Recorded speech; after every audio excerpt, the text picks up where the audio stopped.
शुक्लाम्बरधरं विष्णुं शशिवर्णं चतुर्भुजं प्रसन्नवदनं ध्याये सर्वविघ्नोपशान्तये। सरस्वती नमस्तुभ्यं वरदे कामरूपिणि विद्यारम्भं करिष्यामि सिद्धिर्भवतु मे सदा। गुरुर्ब्रह्मा गुरुर्विष्णु गुरुदेवो महेश्वरः गुरु साक्षात् परब्रह्म तस्मै श्रीगुरुवे नमः। अस्माकं सहकुटुम्बानां ससबन्धुवर्गाणां सर्वेषां क्षेम स्थैर्य धैर्य वीर्य विजय आयुः आरोग्य ऐश्वर्याणाम् अभिवृद्ध्यर्थं लोकक्षेमार्थं सकलाभीष्टफलसिद्ध्यर्थं श्री विष्णु सहस्रनाम पारायणं करिष्ये. உறுதிமொழி. ஈரோடு என்ற நகரில் சின்னியம்பாளையம் என்ற ஊரில் வசிக்கும் என் ஜெயந்தி நடராஜ் ஆகிய நான் ஸ்ரீ விஷ்ணு சகஸ்ர நாமத்தை வரும் எதிர்கால சந்ததியினரிடம் முன்னெடுத்து கொண்டு சேர்ப்பேன் என்று உறுதி அளிக்கிறேன். இறைவனை வணங்கிவிட்டுத்தான் எந்த வேலையும் துவங்குவேன். தாய் தந்தை மற்றும் ஆசான் இவர்களை தெய்வத்திற்கு ஒப்பாக கருதுவேன். பெரியோர் சொல் கேட்பேன். பெண்களை தாயாக மதிப்பேன். மனதையும் உடலையும் சுற்றுச்சூழலையும் தூய்மையாக வைத்துக் கொள்வேன். எனது தேசம் தெய்வம் தர்மம் மூன்றும் ஒன்றின் வடிவமே என்று துதிப்பேன். எந்த நிலையிலும் என் குடும்ப பாரம்பரிய சமுதாய மரபை கைவிட மாட்டேன். இந்த உறுதிமொழிகளுடன் இன்றைய பாராயணத்தை துவங்குகிறேன். பரம்பொருளே என்னை வழிநடத்திச் செல்ல பிரார்த்திக்கிறேன். மகாலட்சுமி அஷ்டகம். नमस्तेऽस्तु महामाये श्रीपीडेशुरपूजिते शङ्खचक्रगदाहस्ते महालक्ष्मी नमोऽस्तुते। नमस्ते गरुडारूढे कोलासुरभयङ्करी सर्वपापहरे देवी महालक्ष्मी नमोऽस्तुते। सर्वज्ञे सर्ववरदे सर्वदुष्टभयङ्करी सर्वदुःखहरे देवी महालक्ष्मी नमोऽस्तुते। सिद्धिबुद्धिप्रदे देवी भुक्तिमुक्तिप्रदायिनी मंत्रमूर्ते सदा देवी महालक्ष्मी नमोस्तुते। आदियंतरगिदे देवी आदिशक्ति महेश्वरी योगज्ञे योग संभूते महालक्ष्मी नमोस्तुते। स्थूल सूक्ष्म महारौद्रे महाशक्ति महोदरे महापापहरे देवी महालक्ष्मी नमोस्तुते। पद्मासन स्थिते देवी परब्रह्म स्वरूपिणी परमेशी जगन्मातक महालक्ष्मी नमोस्तुते। श्वेताम्बरधरे देवी नानालंकार पूषिते जगस्थिते जगन्मातक महालक्ष्मी नमोस्तुते। महालक्ष्मी अष्टकं स्तोत्रम एप्पडेत् भक्तिमान् नरः सर्वसिद्धिमवाप्नोति राज्यं प्राप्नोति सर्वदा। एककाले बडे नित्यं महापापविनाशनं द्विकालं एप्पडे नित्यं धनधान्य समन्वितक त्रिकालं एप्पडे नित्यं महाशत्रुविनाशनं महालक्ष्मी भवे नित्यं प्रसन्ना वरदा शुभा। महालक्ष्मी अष्टकं संपूर्णम्। ओम नारायणाय नमः। शुक्लां भरतरं विष्णुं शशिवर्णं चतुर्भुजं प्रसन्नवदनं ध्यायेत् सर्वविघ्नोपशान्तये। यस्य द्विदवक्त्राच्च पारिषथ्या पराशतं विघ्नं निघ्नन्ति सततं विश्वक्सेनं नमाश्रये। नारायणं नमस्कृत्य नरं चैव नरोत्तमं देवीं सरस्वतीं व्यासं ततो जयमुदीरयेत्। व्यासं वसिष्ठनप्तारं शक्तो पौष्टमकल्मषं पराशरात्मजं वन्दे शुकतातं तपोनिधिं। व्यासाय विष्णुरूपाय व्यासरूपाय विष्णवे नमो वै ब्रह्मनिधये वासिष्ठाय नमो नमः। अविकाराय शुद्धाय नित्याय परमात्मने सतैकरूपरूपाय विष्णवे सर्वजिष्णवे यस्य स्मरणमात्रेण जन्म संसारबन्धनात् विमुच्यते। नमस्तस्मै विष्णवे प्रभविष्णवे। ओं नमो विष्णवे प्रभविष्णवे। श्रीवैशम्पायन उवाच श्रुत्वा धर्मानशेषेण पावनानि च सर्वशः युधिष्ठिरस्सान्तनवं पुनरेवाभ्यभाषत। युधिष्ठिर उवाच किमेकं दैवतं लोके किं पाप्येकं परायणं सुबन्धः कमर्च्छन्त प्राप्नुयुः मानवाः शुभं। को धर्मः सर्वधर्माणां भवतः परमो मतः किं जन्मुच्यते जन्म संसार बन्धनात्। श्रीभीष्म उवाच जगत्प्रभुं देवदेवम् अनन्तं पुरुषोत्तमं सुवन्नाम सहस्रेण पुरुषः सततोदितः त्वमेव चार्यन् नित्यं भक्त्या पुरुषमव्ययं ध्यायन् नमस्कृत्य परम यजमानसमेव च। अनादिनिधनं विष्णुं सर्वलोकमहेश्वरं लोकात्यक्तं त्वन्नित्यं सर्वदुःखादिको भवेत् ब्रह्मण्यं सर्वधर्मज्ञं लोकानां कीर्तिवर्धनं लोकनाथं महद्भूतं सर्वभूतभवोद्भवम् एष मे सर्वधर्माणां धर्मोऽधिकतमो मतः यद्भक्त्या पुण्डरीकाक्षं सवैरतेन नरस्तथा परमं यो महतेज परमं यो महत्तपः परमं यो महत्ब्रह्म परमं यः परायणं पवित्राणां पवित्रं यो मङ्गलानां च मङ्गलं दैवतं देवतानां च भूतानां यो व्ययः पिता यतः सर्वाणि भूतानि भवन्त्यादियुगागमे यस्मिन् च प्रलयं यान्ति पुनरेव युगक्षये तस्य लोकप्रधानस्य जगन्नाथस्य भूपते विष्णो नाम सहस्रं मे शृणु पापभयापकं यानि नामानि गौणानि विख्यातानि महात्मनः ऋषिभिः परिगीतानि तानि वक्ष्यामि भूतये ऋषिर्नाम्नां सहस्रस्य देवव्यासो महामुनिः सन्तोऽनुस्तुप्तता देवो भगवान् देवकी सुतः अमृतां शुद्भवो बीजं शक्तिर्देवकी नन्दनः त्रिशामाकृतयं तस्य शान्त्यर्थे विनियुज्यते विष्णुं जिष्णुं महाविष्णुं प्रभविष्णु महेश्वरम् अनेकरूपदैत्यान्तं नमामि पुरुषोत्तमम् तस्य श्रीविष्णु दिव्यसहस्रनामस्तोत्रमहामन्त्रस्य श्रीवेदव्यासो भगवान् ऋषिः अनुष्टुप् छन्दः श्रीमहाविष्णुपरमात्मा श्रीमन्नारायणा देवता अमृतां शुद्भवो भानुर्दिबीजं देवकी नन्दनश्रेष्ठेति शक्तिः उद्भवः शोभनो देवीति परिमो मन्त्रः शङ्खबृन्नन्दिकी चक्रीति कीलकं शार्ङ्गधन्वागदाधर इत्यस्त्रं रदाङ्गवाणि रक्षोभ्यैति नेत्रं त्रिसामासामः सामेति कवचम् आनन्दं परब्रह्मेति योनिः ऋदुसुदर्शनकालैति दिग्बन्धः श्रीविश्वरूप इति ध्यानं श्रीमहाविष्णुप्रीत्यर्थे सहस्रनाम जपे विनियोगः ध्यानं क्षीरोदन्वप्रदेशे शुचिमणिवलसैकदैमौक्तिकानां मालाकृस्तानस्थस्फटिकमणिनिभैर्मौक्तिमण्डिताङ्गः शुभ्रैरभ्रैरदभ्रैरुपरि विरसते मुक्तपीयूषवर्षैः आनन्दीन पुनीयातलितरिनलिन कदा शङ्खपाणिर्मुकुन्दः वातव्यस्य नाभिर्वेद वेदस्वरललश्चन्द्रसूर्यो जनेत्रे कर्णौ वासहस्रमुखमपि दहनो यस्य वास्तेयमत्तिः अन्धस्तं यस्य विश्वं सुरनरकको भोगिदन्तर्वदैत्यैः चित्रं रम्यमिते तं त्रिभुवनविष्णुमीशं नमामि ॐ नमो भगवते वासुदेवाय शान्ताहारं भुजगशयनं पद्मनाभं सुरेशं विश्वाकारं गगनदर्शं मेघवर्णं शुभाङ्गं लक्ष्मीकान्तं कमलनयनं योगिध्यानगम्यं वन्दे विष्णुं भावभयकरं सर्वलोकैकनाथं मेघश्यामं पीतकौशेयवासं श्रीवत्साङ्गं कवस्वोपासिदाङ्गं पुण्यो वेदं पुण्डरीकायदाक्षं विष्णुं वन्दे सर्वलोकैकनाथं नमस्तमस्तबोधानामादिभूताय भूप्रदे अनेकरूपरूपाय विष्णवे प्रभविष्णवे ॐ नमो विष्णवे प्रभविष्णवे सचङ्गचक्रं सगरीटकुण्डलं सबीदवस्त्रं सरसीरिहक्षणं सखारवक्षस्थलस्तोभिकौस्तुभं नमामि विष्णुं सरसा चतुर्भुजं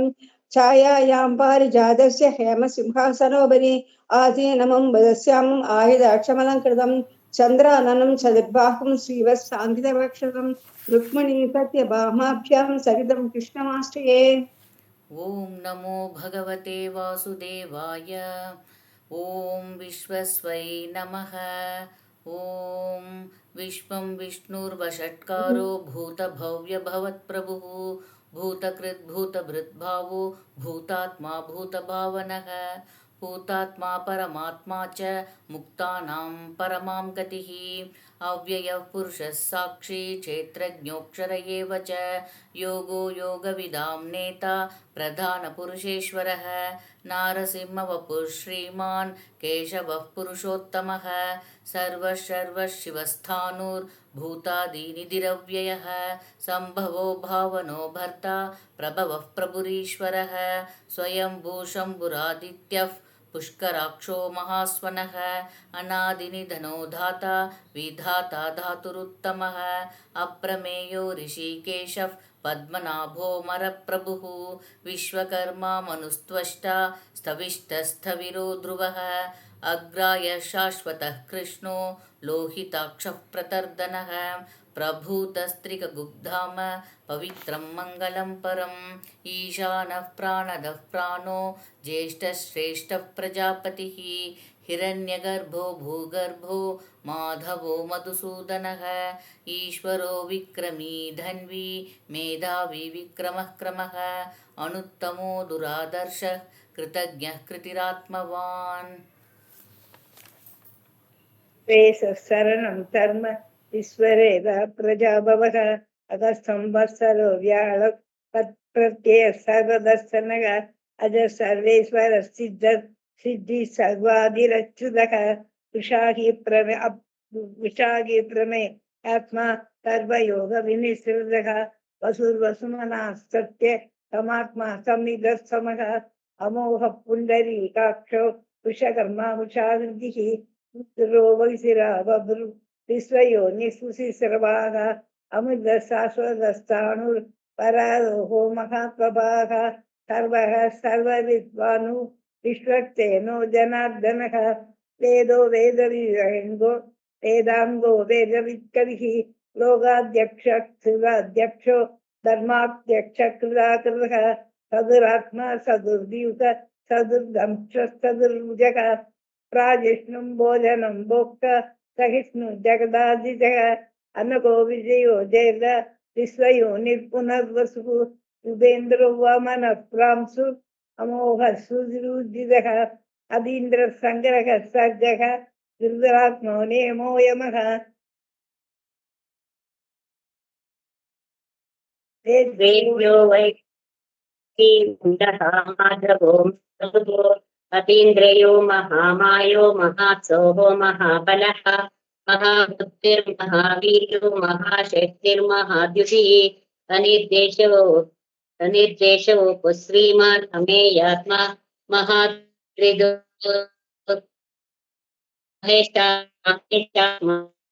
महीवर्ता गोविन्दो गोविद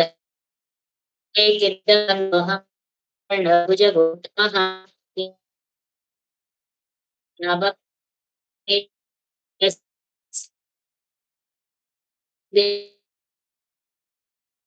शास्ताविहासुरविह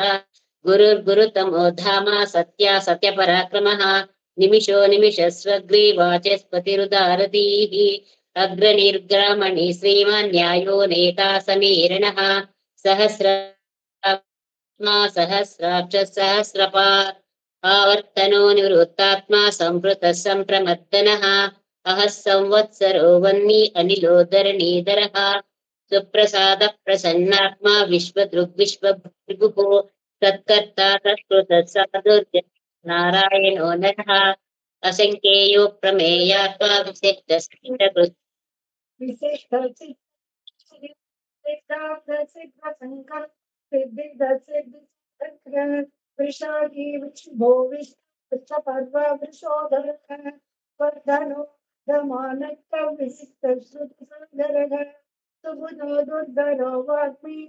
महेन्द्रो वसुधो वसुधो नैक प्रकाशनः ओजस्तेजो दीपिधर प्रकाशात्मा प्रतापनः स्पष्टाक्षरो मंत्र संस्रांशुर्वात्सरद्भिः अमृतांशुर्भवो भानुशतबिन्दुषु औषधं समुदस्ये सत्य धर्म पराक्रमः भूत भव भवन्नाथ पवन पावनो नलः कामः कामकृत्कान्तः कामप्रद प्रभुः युगावर्तो नैकमायो मगाशनः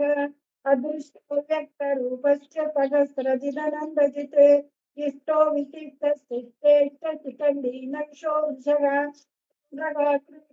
कर्ता विश्वबाहुर्मयीधरः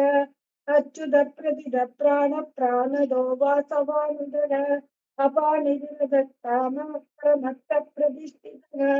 स्कन्दधरो दुर्यो वरदो वायु देवो बृहद्भानुरादिदेवः पुरन्दरः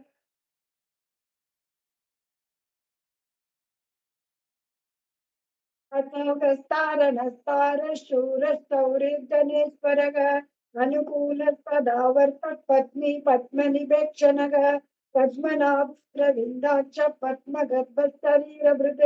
मगर्तिर्धो वृद्धात्मा महाक्षो गरुडध्वज अतुलसरभो भीमसमयज्ञो हविर्हरिः सर्वलक्षणलक्षण्यो लक्ष्मीवान् समितिः वृक्षरो मार्गो हेतुर्दामोदरस्तगः महीधरो महाभागो वेगवानमिताशनः उद्भवः क्षोभणो देवः श्रीगर्भः परमेश्वरः करणं कारणं कर्ता विकर्ता गगनो भुवः व्यवसाय संस्थानदो ध्रुवः प्रगति पद्मस्पष्टतुष्टपुष्टसुदक्षणः रामो विरतो मार्गो नेयो नयो वीरशक्तिमतां श्रेष्ठो धर्मो धर्मविदुत्तमः वैकुण्ठपुरुष प्राणद प्रणम हिरण्यगर्भ शत्रुघ्नो व्याप्तो वायुरधोक्षजः मृदुसुदर्शनकाल परमेष्टि परिग्रहः संवत्सरो दक्षो विश्रामो विश्वदक्षिणः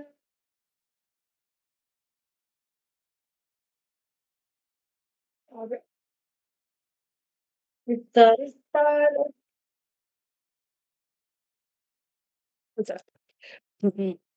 विस्तारस्थावरस्थानो प्रमाणं बीजमव्ययम् अर्थो नर्थो महाकोशो महाभोगो महाधनः अनिर्विण्णस्थविष्टो भूर्धर्मयूपो महामखः नक्षत्रनेमिर्नक्षत्री क्षमक्षां क्षमः क्षाम समीहनः यज्ञ इज्यो महयश्च ऋतुसत्रं सताङ्गतिः सर्वदर्शी विभुक्तात्मा सर्वज्ञो ज्ञानयुक्तमम् सुवृतः सुमुखः सूक्ष्म सुघोषः सुगधः सुहृत् मनोहरोजितः क्रोधो वीरबाहुर्विदारणः स्वपनः स्ववशो व्यापी नैकात्मा नैककर्मकृत् वत्सलो वत्सी रत्नगर्भो धनेश्वरः धर्मकृत् धर्मी सदसत्सरमक्षरम् अविज्ञाता सहस्राशु विधाता कृतलक्षणः गभस्तिनेमि सत्त्वस्तः सिंहो भूतमहेश्वरः आदिदेवो महादेवो देवेशो देवभृत् गुरुः उत्तरो गोपतिर्गोप्ता ज्ञानगम्य पुरातनः शरीरभूतभृत्भोक्ता कपीन्द्रो भूरि दक्षिणः सोमपो वृतपः सोम पुरुजित् पुरुसत्तम विनयो जय सत्यसन्धो दाशार्हर् सात्वताम्पतिः जीवो विनयिता साक्षी मुकुन्दो मिद विक्रमः अम्भो निधिरनन्तात्मा महोदधिशयोनतः अजो महाहर्स्वभाव्यो जितमित्र प्रमोदनः आनन्दो नन्दनो नन्द सत्यधर्मा त्रिविक्रमः महर्षि कपिलाचार्य कृतज्ञो मेदिनीपति त्रिपदशाध्यक्षो महाशृङ्गकृतान्तकृत् महावराहो गोविंद सुशेषण कनकांगदी गुह्यो गभीरो गगनो गुप्तश्चक्र गदाधरः वेदास्वांगो जिद कृष्णो दृढ़ शंकर्षणोच्युतः वरुणो वारुणो वृक्षः पुष्कराक्षो महामनाः भगवान् भगवानन्दी वनमाली हलायुधः आदित्यो ज्योतिरादित्य सहिष्णुर्गतिसत्तमः सुधन्वा खण्डपरशुर्धारुणो द्रवणप्रदः दिवि स्पृक् सर्वदृग्व्यासो वाचस्पतिरयो निजः त्रिसामा सामगः साम निर्वाणं भेजशं भिषक् सन्न्यासकृच्च संन्यासकृच्छमः शान्तो निष्ठा शान्तिः परायणं शुभाङ्गः शान्तिदषष्ठा कुमुदः कुवलेशयः गोहितो गोपतिर्गोप्ता वृषभाक्षो वृषप्रियः अनिवर्ती निवृत्तात्मा संक्षेप्ता क्षेमकृच्छिवः श्रीवत्सवसाक्षीवासः श्रीपतिः श्रीमताम्बरः श्रीधर श्रीनिवास श्रीनिधि श्रीविभावनग श्रीधर श्रीकर श्रेयस श्रीमाल्लोकत्रयाश्रयः स्वच्छस्वङ्ग सदानन्दो नन्दिर्ज्योतिर्गणेश्वरः विजितात्मा विधेयात्मा सत्कीर्तिश्चिन्न संशयः उदीन सर्वतश्चक्षु अनीश शाश्वतः स्थिरः भूषयो भूषणो भूतिर्विशोकशोकनाशनः अर्चिस्मानश्चितः कुम्भो विशुद्धात्मा विशोधनः अनिरुद्धो प्रतितरः प्रद्युम्नो विधविक्रमः कालनेमिनिहा वीरशौरिशूर शनीश्वरः त्रिलोकात्मा त्रिलोकेशः केशवः केशिका हरिः कामदेवः कामबालः कामी कान्तकृतागमः अनिधेशो विष्णु वीरो नन्दो धनञ्जयः ब्रह्मी ब्रह्म विवर्धनः ब्रह्मविद्ब्राह्मणो ब्रह्मी ब्रह्मण्यो ब्राह्मणप्रियः महाक्रमो महात्मा महातेजा महोरकः महाक्रतुर्महायज्वा महायज्ञो महाहविः सव्यस्तोत्रं सुविस्तोतारणप्रियः पूर्णपूरयिता पुण्यकीर्तिरनामयः मनोजवस्थितकरो असुरेधा असुप्रदो वासुदेवो वसुमनाहविः सत्कृति सत्कृति सत्ता सद्भूति सत्परायणः सूरसेनो यदुश्रेष्ठ सन्निवास सुयामुनः भूदावासो वासुदेवः सर्वासु निलयो नलः दर्पः दर्पतो दृप्तो दुर्धरोता पराजितः विश्वमूर्तिर्महामूर्तिर्दीप्तमूर्तिरमूर्तिमान् अनेकमूर्तिरव्यक्तशतमूर्तिशदाननः एको नैकः शवकक्यं यत्यत् पदमनुत्तमं लोकबन्धुर्लोकनाथो माधवो भक्तवत्सलः सुवर्णवर्णो हेमाङ्गो वराङ्गशन्दनाङ्गदी वीरः विषमक्षूण्य कृताशीरच्चलच्चलः अमानी मानदो मान्यो लोकस्वामी त्रिलोकतृक् सुमेधा मेधजो धन्यः सत्यमेधाधराधरः तेजो वृषत्युदिधरः सर्वशस्त्रप्रदाम्बरः प्रक्रहो निक्रहो व्यक्रो नैकशृङ्गो कदाग्रजः चतुर्बाहुश्चतुर्व्यूहश्चतुर्गतिः चतुरात्मा चतुर्भावश्चतुर्वेदविदेकभात् समावृत्तो निवृत्तात्मा दुर्जयो दुरधिक्रमः दुर्लभो दुर्गमो दुर्गा दुरावासो दुरारिः शुभाङ्गो लोकसारङ्गः सुदन्तुस्तन्तुवर्धनः इन्द्रकर्मा महाकर्मा कृतकर्मा कृतागमः उद्भवः सुन्दरः सुन्दो रत्ननाभस्तुलोचनः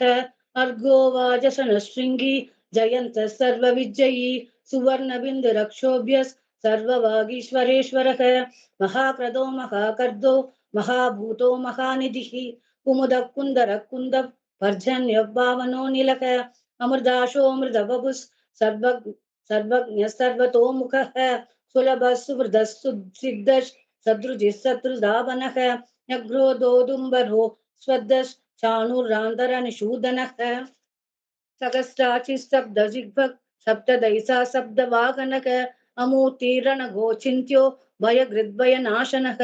अनुद्वगद्गृशस्थूलो गुणबृन्निर्गुणो महान् अदृश्वस्यः प्राग्वंशो वंशवर्धनः परावृद्गतितो योगी योगीश सर्वगामतः आश्रमश्रमणक्षामः सुवर्णो वायुवाहनः धनुर्धरो धनुर्वेदो दण्डो दमयिदादमः अपराजितः सर्वसखो नियन्ता नियमो यमः सत्त्ववान् सात्विकः सत्यधर्मपरायणः अभिप्रायः प्रियारोह प्रियकृत्प्रीतिवर्धनः विहाय स गतिर्ज्योतिः सुरुचिर्बुधबुक् विभुः रविर्विरोचनः सूर्यः सविता रविरोचनः अनन्तो बुधबुक् भोक्ता सुगदो नैकचो कृचः अनिर्भिन्नः सदा मर्षि लोकतिष्ठानमद्भुतः सनातनथब कपिल कविरव्ययः स्वस्तित स्वस्ति कृत् स्वस्ति स्वस्ति बुक् स्वस्ति दक्षिणः अरौद्र कुण्डली शक्री विक्रम योजित सासनः सप्तातिः सप्तसः शिशिर सर्वरीकरः अक्रूरः पेशलो दक्षो दक्षिण शमिनाम्बरः विद्वत्तमो वीदभयः पुण्यश्रवण कीर्तनः उत्तारणो दुष्कृतिः पुण्यो दुःस्वप्ननाशनः वीरः रक्षणः सन्तो जीवन पर्यवस्थितः अनन्तरूपो नन्द श्रीचिदमन्युर्भयापहः सदुरक्षो कबीरात्मा विदिशो व्यादिशो दिशः अनादिपूर्वगो लक्ष्मी सुविरो रुचिराङ्गतः जननो जन जन्मादिर्भीमो भीम पराक्रमः आधारनिलयो धाता पुष्पहासः प्रजागरः ऊर्ध्वगः सत्पथाचारः प्राणदः प्रणवः पणः प्रमाणं प्राणनिलयः प्राणभृत्प्राणजीवनः तत्त्वं तत्त्वविदेकात्मा जन्म मृत्युजरातिगः भूर्भुवस्वस्तरुस्तारः सविता प्रपितामहः यज्ञो यज्ञपतिर्यज्वा यज्ञाङ्गो यज्ञवाहनः यज्ञभृत् यज्ञकृत् यज्ञी यज्ञभुक् यज्ञसाधनः यज्ञान्तकृत् यज्ञगुह्यमन्नमन्नादयेव च आत्मयोनिः स्वयं जातो वैखानः सामगायनः देवकी नन्दनः स्रष्टा क्षितीशः पापनाशनः शङ्खबृन्नन्दकी चक्री शारङ्गधन्वा गदाधरः रथाङ्गपाणिरक्षोभ्यः सर्वप्रहरणायुधः सर्वप्रहरणायुध ॐ नम इति वनमाली गदीशार्ङ्गी शङ्खी चक्री च नन्दकी श्रीमन्नारायणो विष्णुर्वासुदेवोऽभिरक्षितु वनमाली गदीशार्ङ्गी शङ्खी चक्री च नन्दकी श्रीमन्नारायणो विष्णुर्वासुदेवोऽभिरक्षितु वनमाली गदीशार्ङ्गी शङ्खी चक्री च नन्दकी श्रीमन्नारायणो विष्णुर्वासुदेवोऽभिरक्षितु श्रीवासुदेवोऽभिरक्षित ॐ नम इति भीष्म उवाच इतीदं कीर्तनीयस्य केशवस्य महात्मनः नाम्नां सहस्रं दिव्यानाम् अशेषेण प्रकीर्तितं य इदं शृणुयान् नित्यं यश्चापि परिकीर्तयेत् नाशुभं प्राप्नुयात् किञ्चित् सोमुत्रेह च मानवः वेदान्तको ब्राह्मणः स्यात् क्षत्रियो विजयी भवेत् वैश्यो धनसमृद्धस्य शूद्र सुखमवाप्नुयात् धर्मार्थी प्राप्नुयात् धर्मम् अर्थार्थी चार्थमाप्नुयात् कामानवाप्नुयात् कामी प्रजार्ति प्राप्नुयात् प्रजाम्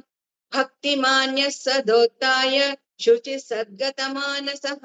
सहस्रं वासुदेवस्य नाम्नामेतत् प्रकीर्तयेत् यशः प्राप्नोति विपुलं ज्ञाति प्राधान्यमेव च अचलां श्रियमाप्नोति श्रेयः प्राप्नोत्यनुत्तमम् न भयं क्वचिदाप्नोति वीर्यं तेजश्च विन्दति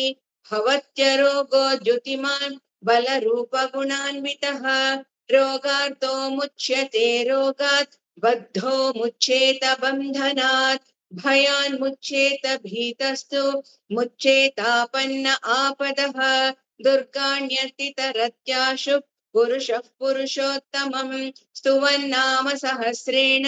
नित्यं भक्तिसमन्वितः वासुदेवाश्रयो मर्त्य वासुदेवपरायणः सर्वपापविशुद्धात्मा याति ब्रह्म सनातनम् न वासुदेव भक्तानाम् अशुभं विद्यते क्वचित् जन्म मृत्यु जरा व्याधि भयं नैवोपजायते। इमं स्तव मदीयान श्रद्धा भक्ति समन्वितः युज्येतात्मा सुखक्षान्ति श्रीश्रुति स्मृति कीर्तिभिः न क्रोधो न च मात्सर्यं न लोभो नाशुभामतिः भवन्ति कृतपुण्यानां भक्तानां पुरुषोत्तमे द्यौः चन्द्रार्कनक्षत्र कं दिशो भूर्महो तदिः वासुदेवस्य वीरेण विद्रुतानि महात्मनः ससुरासुरगन्धर्वं शयक्षोरगराक्षसं जगद्वशे वर्तते तं कृष्णस्य सचराचरम् इन्द्रियाणि मनोबुद्धिः सत्त्वं तेजो बलं धृतिः वासुदेवात्महान् याहुः क्षेत्रं क्षेत्रज्ञ एव च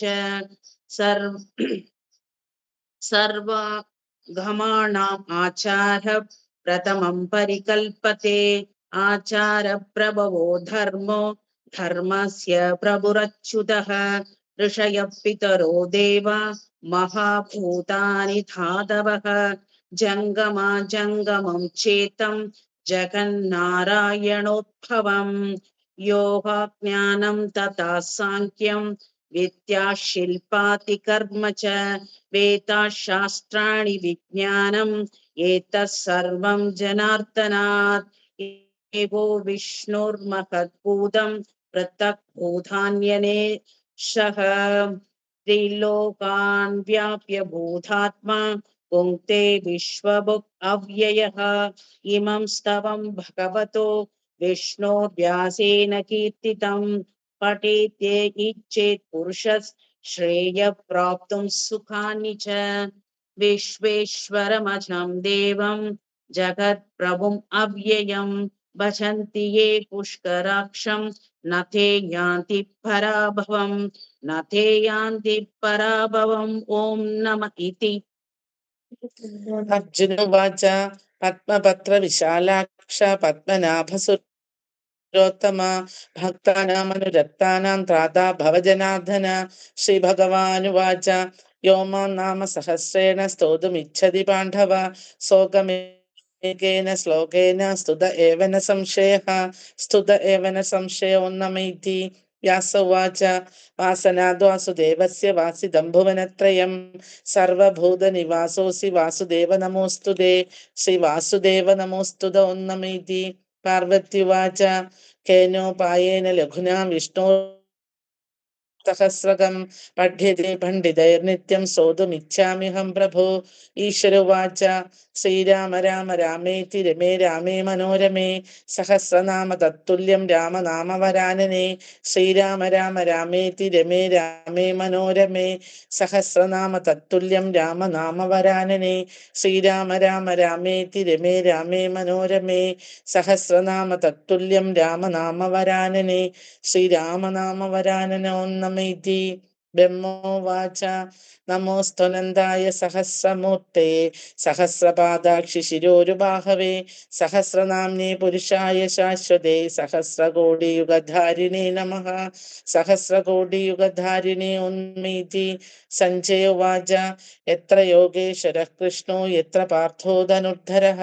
तत्र श्रीविजयो भूतिर्ध्रुवा नीतिर्मतिर्मम श्रीभगवानुवाच अनन्या चिन्तयन्तो मां ये जनाः पर्युपासते तेषां नित्याभियुक्तानां योगक्षेमं वहाम्यहं परित्राणाय साधूनां विनाशाय च दुष्कृतां धर्मसंस्थापनार्थाय सम्भवामि युगे युगे आर्ता विषण्णाश्च भीताः घोरेषु च व्याधिषु वर्तमानाः सङ्गीत्य नारायण शब्दमात्रं विमुक्तदुःखा सुखिनो भवन्तु आर्ता विषण्णाश्च भीताः घोरेषु च व्याधिषु वर्तमानाः सङ्गीत्य नारायण शब्दमात्रं विमुक्तदुःखा सुखिनो भवन्तु कायेन वाचा मनसेन्द्रियैर्वा बुद्ध्यात्मना वा प्रकृते स्वभावात् करोमि यद्यत् सकलं परस्मै नारायणायेति समर्पयामि श्रीमन्नारायणायेति समर्पयामि इति श्रीविष्णु दिव्यसहस्रनाम स्तोत्रं सम्पूर्णम् यदक्षरपदभ्रष्टं मात्राहीनं तु यद्भवेत् तत्सर्वं देव नारायण नमोऽस्तुते विसर्गबिन्दुमात्राणि पदपादाक्षराणि च न्यूनानि चातिरिक्तानि क्षमस्व पुरुषोत्तमम् अन्यथा शरणं नास्ति त्वमेव शरणं मम तस्मात् कारुण्यभावेन रक्ष जनार्दन शान्तिमन्त्रम् सर्वे भवन्तु सुखिनः सर्वे सन्तु निरामया सर्वे भद्राणि पश्यन्तु मा कश्चित् दुःखभाग् भवेत् ॐ शान्ति शान्ति शान्तिः सर्वं श्रीकृष्णार्पणमस्तु।